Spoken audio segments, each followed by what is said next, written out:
वंदे मातरम दोस्तों, स्वागत है आपका फिर से एक नए सवाल के साथ। ये सवाल एनसीईआरटी में भी है। इस सवाल में हमसे पूछा गया है, नीचे दिए गए कथन सत्य है या असत्य, कारण के साथ अपने उत्तर दीजिए। ये 3 कथन हमें दिया गया है। इन तीनों कथन में हमसे पूछा गया है कौन सा कथन सत्य है और कौन सा असत्य है। इसे सत्यापित करने के लिए पूछा गया है, सत्यापित करने के लिए कहा गया है। क्वेश्चन नंबर 1 में हमसे पूछा गया है, प्रत्येक अपरिमेय संख्या एक वास्तविक संख्या होती है। पहले तो हम देखेंगे अपरिमेय संख्या कहते किसे हैं। वह संख्या जिसे हम पी बाई क्यू के रूप में नहीं लिख सकते हैं उसे क्या बोलेंगे? अपरिमेय संख्या। फिर वास्तविक संख्या क्या होता है? अपरिमेय और परिमेय संख्या का समूह। मतलब अपरिमेय और परिमेय दोनों मिलाकर क्या बनता है? वास्तविक संख्या बनता है। तो हम यहाँ पर लिख सकते हैं प्रत्येक अपरिमेय संख्या एक वास्तविक संख्या है। ठीक, प्रत्येक परिमेय संख्या एक वास्तविक संख्या होती है। सत्य, ये सत्य है। कारण भी पूछा गया है। कारण लिखेंगे हम वास्तविक संख्या। वास्तविक संख्या, वास्तविक संख्या अपरिमेय और परिमेय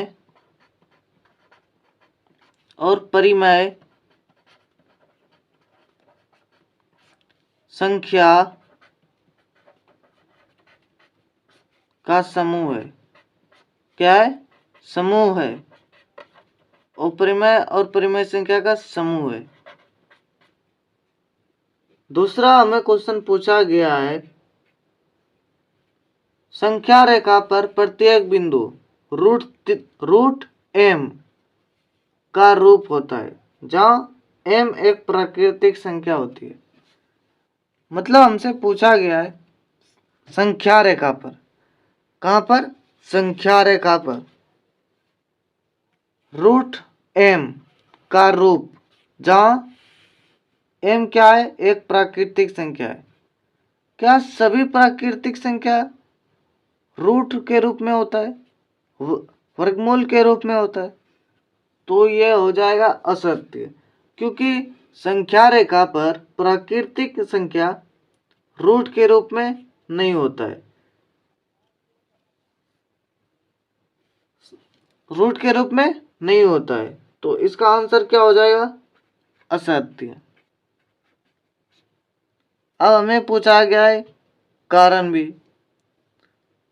अब संख्या रेखा पे तो ऋणात्मक प्राकृतिक संख्या भी होती है, यहाँ सिर्फ धनात्मक प्राकृतिक संख्या ही पूछा गया। 2 का रूट क्या हो जाएगा?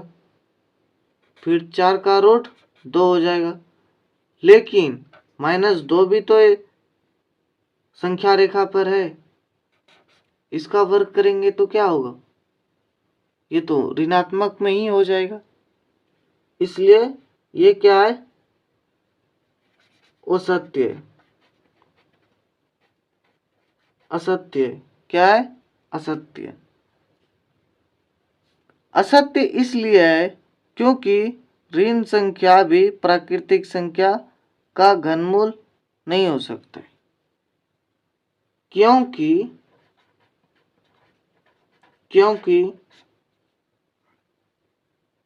ऋण संख्या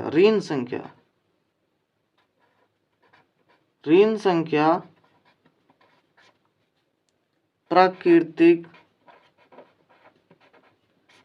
संख्या का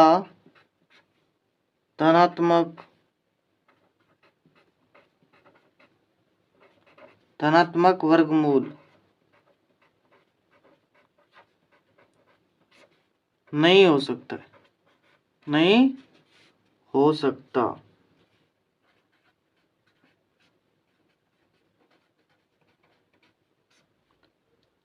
यहां पर देखिए ऋण संख्या माइनस √4, इसका हम वर्गमूल निकालेंगे तो क्या होगा -2। प्रत्येक प्राकृतिक संख्या का घनमूल धनात्मक नहीं हो सकता है। प्रत्येक प्राकृतिक संख्या ऋण प्राकृतिक संख्या, ये क्या है ऋण प्राकृतिक संख्या मतलब नकारात्मक, ये सकारात्मक है। इसे हम संख्या रेखा पर भी लिख सकते हैं और इसे भी लिख सकते हैं। सिर्फ हमें ये नहीं पूछा गया, ये भी पूछा गया क्योंकि ये भी ऋणात्मक प्राकृतिक संख्या के रूप में आता है। तीसरा है प्रत्येक वास्तविक संख्या एक अपरिमेय संख्या होती है, तो इसका कारण हो जाएगा नहीं, इसका आंसर क्या हो जाएगा असत्य। असत्य किस लिए होगा, वास्तविक संख्या परिमेय और अपरिमेय संख्या का समूह होता है, तो परिमेय संख्या को भी अपरिमेय संख्या कहेंगे तो ये तो गलत हो जाएगा। लेकिन हमसे पूछा गया प्रत्येक वास्तविक संख्या, सभी वास्तविक संख्या मतलब परिमेय संख्या भी एक और अपरिमेय संख्या होती है, तो इसका आंसर हो जाएगा असत्य। असत्य किस लिए, क्योंकि एक मान लीजिए दो एक परिमेय संख्या है, दो क्या है एक परिमेय संख्या है। दो वास्तविक संख्या भी है, प्राकृतिक संख्या भी है और वास्तविक संख्या भी है, लेकिन अपरिमेय संख्या नहीं है। अगले सवाल में हम देखेंगे question number 2 exercise example number 2। तब तक के लिए धन्यवाद।